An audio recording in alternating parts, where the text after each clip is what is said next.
#1 on air, online, on the go. KY3 News at 10 starts now. And breaking news now. A bicyclist hit by a car on a busy Springfield street. I'm Lisa Rose. I'm Ethan Forhatz. Happened just minutes ago at the intersection of Sunshine and Jefferson. Greene County Dispatch tells KY3 News that a car hit the cyclist, sending him into the street to the ground. He's expected to only have minor injuries at this point, though. Drivers are being asked to slow down in that area through Sunshine and Jefferson until the scene is clear. Police, of course, still there. We will bring you more information as it becomes available. An effort to regulate sales of electronic cigarettes to minors has come to an end, vetoed today by Governor Nixon on this final day that he could take action on the legislation. KY3's Eric Hilt is live tonight outside Tobacco World with why the governor says he snuffed out that bill. Governor Nixon agreed with state lawmakers that there needs to be restrictions on selling these electronic cigarettes to minors, but he says he vetoed that bill because it limited the state's ability to regulate and tax e-cigs like it does these regular cigarettes. In Missouri, electronic cigarettes aren't taxed or regulated like traditional cigarettes, and state legislators, led by Senator Jay Wasson, wanted to keep it that way with Senate Bill 841. But this afternoon, Governor Nixon vetoed the bill, which would prevent state regulations on e-cigarettes. In his veto letter, Nixon called the bill a, quote, thinly disguised attempt to exempt e-cigarettes from taxation and said the state shouldn't limit its power to regulate e-cigs because they may pose significant health risks to Missourians. I'm not surprised at all. Don Johnson has been selling e-cigarettes since they debuted 6 years ago and says the veto opens the door to unnecessary state regulation. They're wanting to put a really close correlation to regular cigarettes and the electronic cigarettes, which I think there's an awful lot of difference. Johnson says e-cigs don't have the same health risks as traditional cigarettes, and most buyers at his store are using electronic cigarettes to quit smoking. This has by far been much more productive as far as people quitting. Johnson said if the state eventually decides to tax electronic cigarettes, it probably won't hurt business, but it will be an added annoyance. Hey, we know what they've done with taxes on tobacco for all these years. Several organizations released statements today applauding Governor Nixon's vetoes. Those organizations include the American Cancer Society and the American Heart Association. On the federal level, the FDA plans to regulate the e-cig market by banning sales to people under the age of 18 and putting warning labels on e-cigarette packaging. Reporting live in Springfield, Eric Hilt, KY3 News. It appears nowhere is safe from the destruction of vandals. That includes campgrounds paid for by taxpayer dollars. As Paula Morehouse reports, the U.S. Forest Service is asking for your help to stop the crime. It's pristine land for the public to enjoy. While most visitors take in the beauty of the Mark Twain National Forest, others take away from it. You know, you just don't know why. Darla Ryan with the U.S. Forest Service wants to know why anyone would bust up this post and rip out the bulletin board in the Camp Ridge campground. I don't understand people. Vandals are going to great lengths to cause all this damage. Ryan says it appears someone tied a chain or a rope around this post and then likely used a vehicle to pull all this out of the ground. And just feet away, they knocked down this sign. Anywhere between $1,500 to $2,000 just on these couple signs. Culprits targeted several other regions of the forest, too. They destroyed a bench and set a sign on fire in the Glade Top Trail area. At Noblet Lake, they painted picnic tables, damaged grills, and broke the water lines.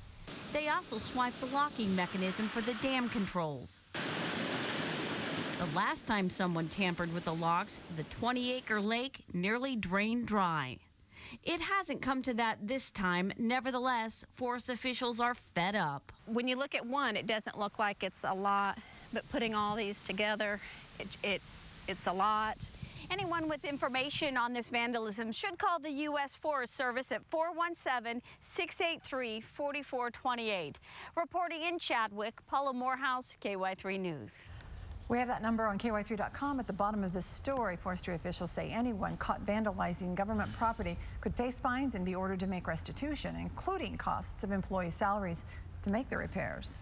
Pulaski County investigators have made some progress in identifying remains of a child found near Dixon last fall. They constructed a model of the skull, and this is what a forensic artist thinks the child may look like. Authorities aren't clear if it was a boy or the girl, so they put both together, the female here, the male there. They think the child was between the ages of 8 and 13, and they think the child may be partly Hispanic. A photographer found those skeletal remains last October.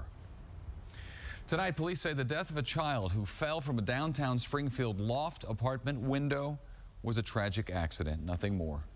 Police say 4-year-old Ashton Twyble was in the care of his mother, who had been staying at the lofts at the Seville.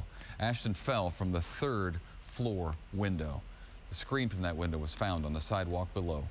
The Safe Kids Springfield coordinator for Mercy Hospital says about 3,300 children each year are injured falling out of windows. So there are some window guards and some different stops that you can allow so that your window will open no more than just 4 inches. But you have to make sure that those are also accessible, so in case you would need to escape a fire or an emergency situation. Ashton Twyble would have been 5 years old exactly 1 week from today. A guilty plea in federal court today from the man who stole $73,000 worth of canned corn. The theft ring was busted last year after stealing a trailer that had been parked in West Plains. That trailer was bound for a food pantry in Little Rock. A small Gainesville trucking company owned the trailer and says the cargo theft is common in the trucking industry, but this was the first time one of its loads had been hijacked. They just would have backed the truck under here, raised it up, and off they went. The ringleader, Earl Stanley Nunn, now faces up to 10 years in federal prison. Now to weather, we're at the start of a delightful mid-June major cool down. It's unbelievable. Chief Meteorologist Ron Hurst has more on this big temperature drop. Ron? Yeah, it's going to feel more like September the next couple of days, and it's going to feel like mid-July. I mean, our average low temperature is 68. We're already at 66 degrees here in Springfield. Currently 63 at Kirksville in Kansas City, 61 up in Hastings, Nebraska, and all that cool air is going to continue to drain in our direction, so it's going to be another delightful night. Let's get a check of futurecast temperatures, and we're forecasting these overnight lows to drop down into the low to mid-50s north of I-44 and then mid to upper 50s once you get south of Springfield into northern Arkansas. If Rolla does make it down to 54, that would be a new record low temperature up there in Phelps County. We're going to be flirting with record lows for the next couple of days. So what to expect in Springfield? It's going to be a delightful morning. Temperatures in the mid-50s, sunny but cool with readings around 70 at the lunch hour, and we'll be below average in the afternoon. 75 degrees is what we're going to top out at. Again, that's some 15 degrees below average. Ethan? We'll be enjoying that. Thanks, Ron. Nearly 200 people are dead after a week of heavy airstrikes and rocket fire along the Gaza Strip. Today, Israel said it shot down a Palestinian drone that was launched from Gaza. 17,000 Palestinians have now fled their homes and are taking shelter at United Nations schools, we're told. Officials say nearly 80% of the casualties from the airstrikes are civilians. Back in this country, Citigroup's going to pay $7 billion to settle a federal investigation into how it handled risky subprime mortgages. Ultimately, these investors suffered billions of dollars in losses when Citi's false and fraudulent claims came crashing down. The settlement, which U.S. Attorney General Eric Holder says includes a record $4 billion civil penalty, stems from the sale of risky securities that fueled the Great Recession and devastated the economy back in 2008. The settlement also includes more than $2 billion to bring relief to those affected by Citibank's fraudulent activities. No one's going to jail, but criminal charges may be filed later. The wreckage of the Costa Concordia has successfully been refloated. This is time-lapse video of today's undertaking. 32 people died when that cruise liner capsized off the Italian coast back in January of 2012. It's expected to take 5 days to tow the wreckage 200 nautical miles to port. Officials say today's operation to float the wreckage went off without a hitch, but when it's all said and done, the cleanup, the transport, and scrapping of that ship will cost close to $2 billion. It has been an incredible undertaking to watch that happen over the last couple of years. It has been. Overcoming addiction, one day at a time. Just a lot of friends and family, you know, it's just they're proud of us.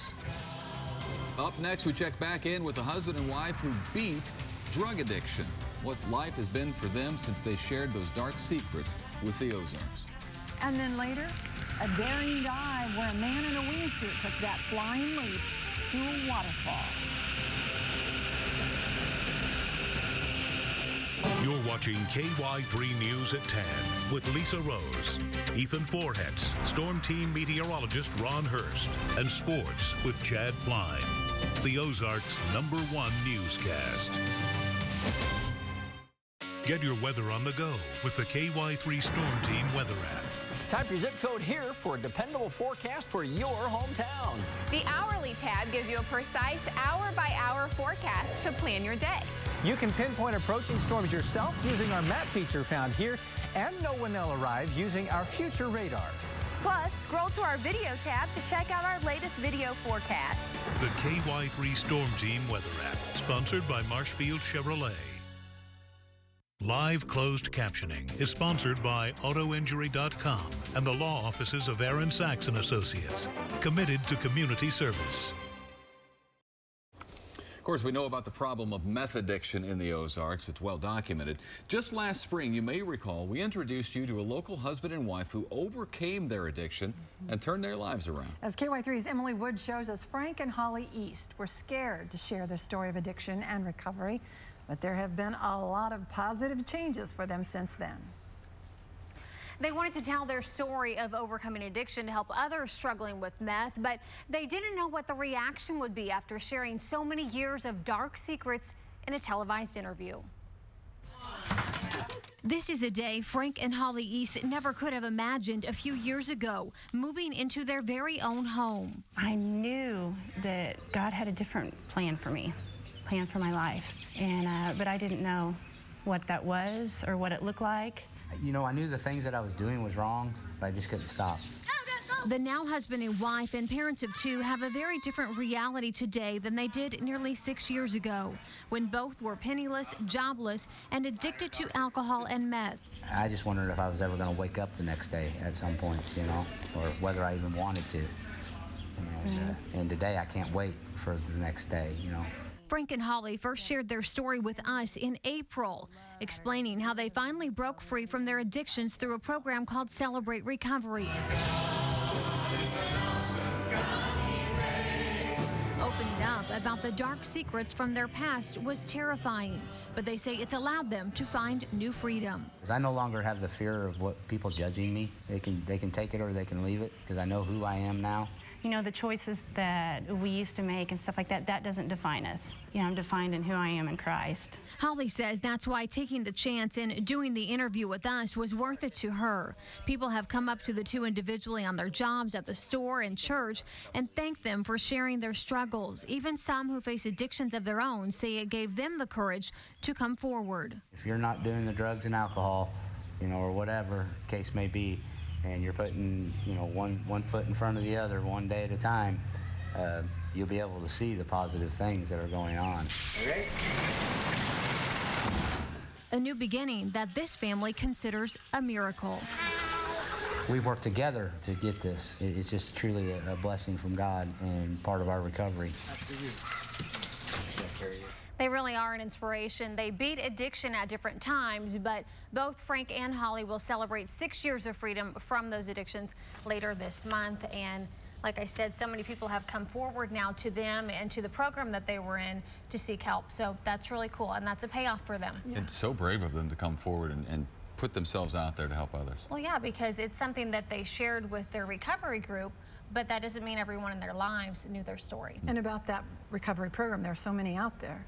Yeah, there are a lot in Springfield, and one of the biggest ones is this one that we've been talking about in their story, Celebrate Recovery. They meet over at Ridgecrest Baptist Church. Okay, great story, Emily. Very good. Thanks. Thank you. Well, if you wanted to break from summertime temperatures, you're in luck. Ron's in next with the forecast, including a possible record low on the way.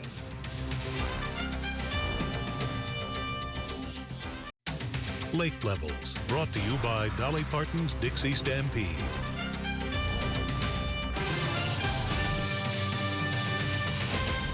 Rain, flooding, tornadoes. Be prepared for anything with the KY3 Storm Team weather app. Download it for free. Select your town for an accurate hourly forecast for where you live. And when storms develop, see where it's raining with interactive radar. all backed by the experience of the KY3 Storm Team. The KY3 Storm Team weather app. Search KY3 Weather in the iTunes or Android App Store and download it for free. Sponsored by Marshfield Chevrolet.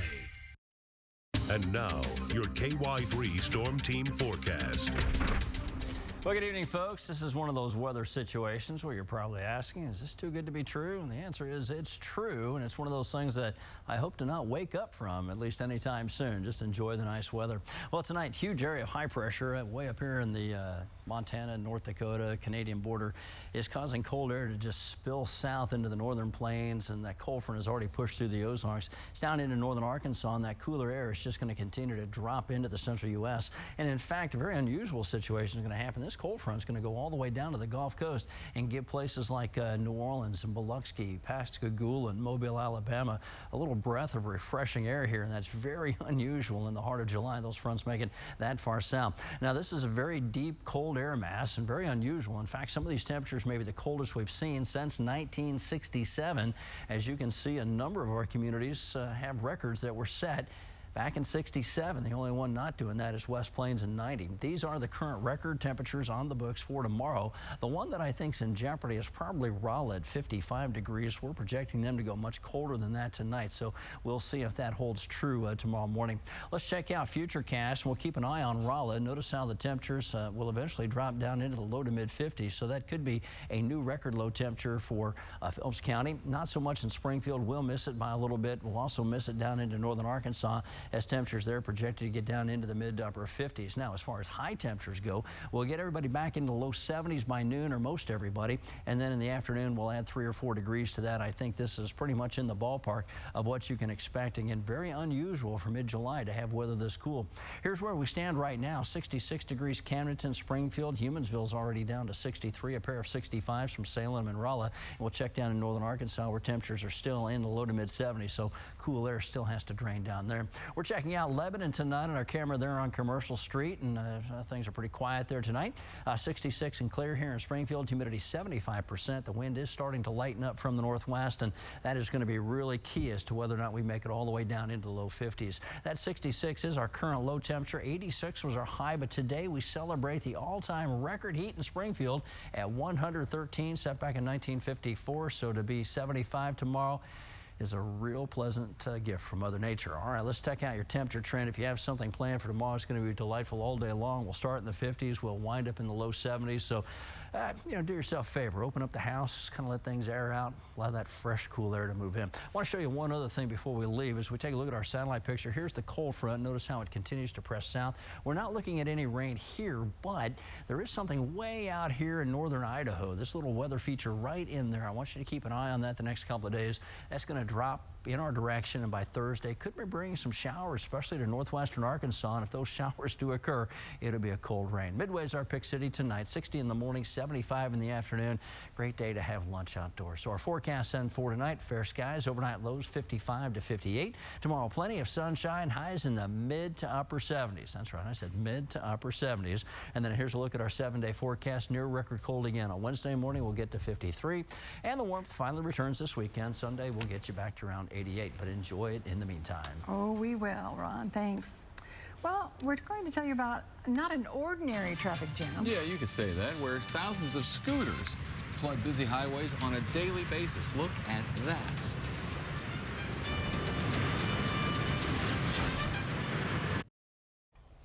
You know, we've all seen those daredevil jumps by skydivers in wingsuits, but probably not daredevil jumps through waterfalls. Watch this. This is a guy by the name of James Russell. We're watching it from his point of view. Shot the video. He jumped off the cliff in the Swiss Alps last week, and he's going to go right through this waterfall. Watch. Here we go. Can you imagine?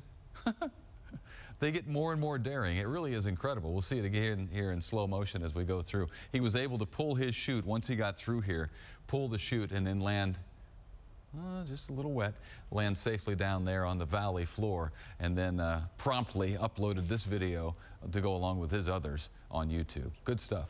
Wow. Well, scooters are one of the preferred ways to get around in Taiwan, and that makes for some unique traffic jams. This video from Taipei City is making the rounds online, and it shows hundreds of people all on scooters heading to work during the morning commute. It's like an escalator. That's what sunshine's going to look like before long. Kind of looks like controlled chaos, but people in Asia are so used to those scooters and bikes on their highways that accidents, they tell us, are few and far between, even riding that closely. Wow.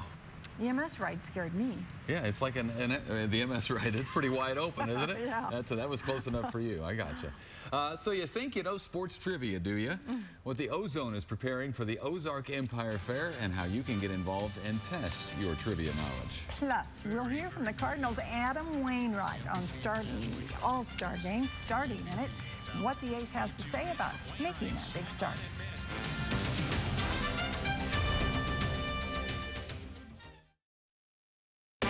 Sports with KY3's Chad Pline starts now. The best in baseball have congregated in Minneapolis for the 85th annual All-Star Game. National League manager Mike Matheny of the Cardinals choosing his ace to lead the National League staff. Wainwright, Adam Wainwright, 12-4 with a 1.83 ERA. 3 complete games under his belt and 19 starts so far this season. And he's going to be the 11th All-Star pitcher to start who has worn the birds on the back. Aside from having the ability to win 2 World Series with the St. Louis Cardinals, I think this has got to be one of the highlights of my baseball career to this point. Just one of the coolest things I could ever say I did. The numbers line up, and it's obvious that this is a high caliber pitcher who I believe in some degree has never been even given the amount of respect that he's due. So I'm honored to be able to put this title on him. He's going to have to earn that respect because here's the lineup that Adam's going to face tomorrow night. Leading things off the Yankees, Derek Jeter playing in his final All-Star game. This AL lineup very potent. After Jeter, the next 3 have averages well into the 300s. Jose Bautista in the home run derby right now got 17 homers on the year. All the way down to the bottom, Royals, Salvador Perez. That's how good this lineup is. Salvi is down in the 9th hole. As for Matheny's National League team, who will be the visiting club batting first, reigning NL MVP, Andrew McCutchen going to lead things off. The enigma that is Yasiel Puig batting second, followed by a very solid lineup, but not as scary as the one that Wainwright's going to face. Interesting, though, how the Cardinal manager put the 3 Brewers quite low in that lineup. Now, for Matheny, while he was putting this lineup together, he likened it to a fantasy baseball player, tweaking that lineup ever so gently. But it's not for fun. This is going to be the 12th year now that the All-Star Game will decide home field advantage for the World Series. In that time, the team with home field advantage has won the World Series 8 times, including last year. So Matheny knows all too well what's at stake. The talent that was available, and so many guys having great seasons. You hate to slight any, but I do know that we're very well represented. And looking at this lineup, the fans did a terrific job of selecting a team that's going to represent our league well. So tonight in Minnesota, the annual Home Run Derby, and this is the monster shot of all monster shots. Giancarlo Stanton of the Miami Marlins, left center. They say 422. It was projected to go 510 feet. Nonetheless, almost out of the ballpark. 2/3 of the way up that upper deck. That Home Run Derby still going on. One other baseball note, as the Springfield Cardinals game at Arkansas has been rained out, doubleheader is scheduled for tomorrow. In golf, Phil Mickelson says that he's just as motivated to win another British Open after capturing that claret jug just a year ago. You see, lefty hasn't won since that victory in the UK last year. He's got a ton of confidence, though, returning over the pond for yet another Open. The way I felt was, am I ever going to come through and break through and play well on links golf and win an Open championship? And now I know that I can. I know that I've done it, and it takes a lot of the pressure off me. But more than that, when I arrive as a past champ, and it just feels terrific. Two-time Tour de France champion Alberto Contador has dropped out of the annual cycling event after crashing during the 10th stage. 31-year-old Spaniard becomes just the 2nd big favorite to drop out this year after defending champ Chris Froome of Britain crashed in stage 5. Contador began stage 10, 4 minutes behind that race leader. And here we go, the Ozone holding a sports trivia day at the Ozark Empire Fair later on this month. Hopefuls need to register online at ozarksportzone.com. 18 contestants will be selected this Thursday, to compete July the 26th, which is a Saturday, at the fair in Sports Jeopardy. It covers all sports, all levels. Got to register, though, by Thursday. By Thursday? By this Thursday, you got to register, and then they will take 18. ozarksportzone.com. That's it. Okay. King of Trivia, we can't wait to meet you. We'll be right back.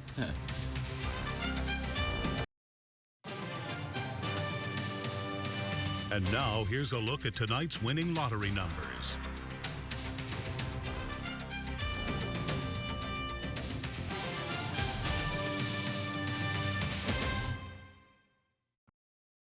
That's it for us tonight. Thank you for watching KY3 News at 10. Be sure to follow us on Facebook and Twitter.